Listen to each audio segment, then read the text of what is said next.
Hi, this is a short introduction to One Gold Coin, which is a solo role-playing supplement for Coin and Bloods by Gallonite Games. So most of my little solo booklets are pitched at people that enjoy kind of rules light solo using an oracle, or beginner soloists that are you, they may not have a favorite oracle. They may not have a huge collection of you know random tables and NPC generators and all that sort of thing. So it's almost everything you need in one small package, focused to play this one particular game. So what you get is 10 very short chapters. It's 26 pages for the whole book.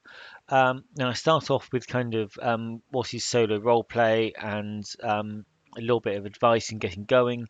There's a brief a glossary of terms I use in the booklet, and then I get straight into the oracle. And I'm using a kind of three column oracle here, which is kind of takes the really kind of you know, binary yes no, and then goes through the kind of the and but yes no sort of stuff to the more kind of open ended worst possible outcome, best possible outcome. Um, so you can just pick the column which best suits the kind of questions you're asking. And then there's examples and one question and then the kind of six possible outcomes and how you'd interpret it. And then how to deal with likelihood, which in this is kind of like a advantage disadvantage system where you roll twice and take the best or worst result. So and the muse. Now, the muse here is actually based upon the tarot deck. Now I've got 72 random entries and there are 80 cards in the tarot deck, but you can completely swap out this muse for a tarot deck if you would much rather use that, and it gives you a kind of more kinesthetic approach. But this is again roll random words. You start off at the top of a scene, taking four words, two from the top table, two from the second, which reflects the cards being the correct way up or inverted. Uh, Oops, sorry. So you have four kind of prompt words which you can draw from any time. And then as soon as you use one, you just roll to replace it. So you always have four words there. So now I've introduced a different idea for here. Now it's kind of modelled on the momentum system from the 2D20 system, or kind of a pool of fate points. But you accumulate them through play, and the more you're rolling, the more more skills you're doing, the more combat you're doing.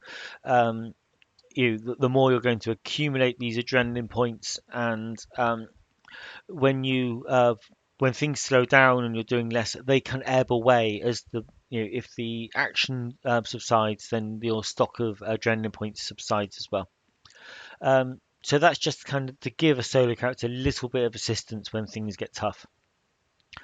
Um, Now, I talk about scenes as a basic kind of unit of play. Scenes are much smaller than whole sessions, um, and they how to record the scenes, because how you record things in your games really changes the way the game plays.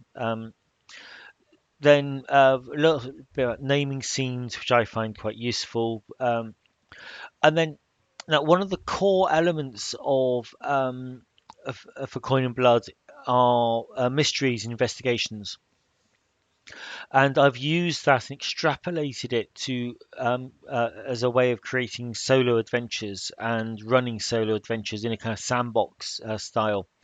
And so the next chapter goes through clues and investigations, with a kind of plot hook at one end and the confrontation at the other, or the showdown, um, and then sort of the searching for clues in between. And leading on from that, are kind of encouraging kind of the use of mind maps, and just show how simple they can be. And then now you may have seen this, my little mini oracles, little 4 entry D6 tables. Um, I introduced what they are, how to use them, how to build them, and why, and where to store them when you've got them. And then the final little bit are just half a dozen useful tips for someone getting going. Uh, and I think probably the chaos one down here, um, and the bit about questions are probably the most useful tips in there. Okay, so that's it. That's what you get. And this is all tightly focused towards For Coin and Blood by Gallant Night Games. Okay, thank you for watching.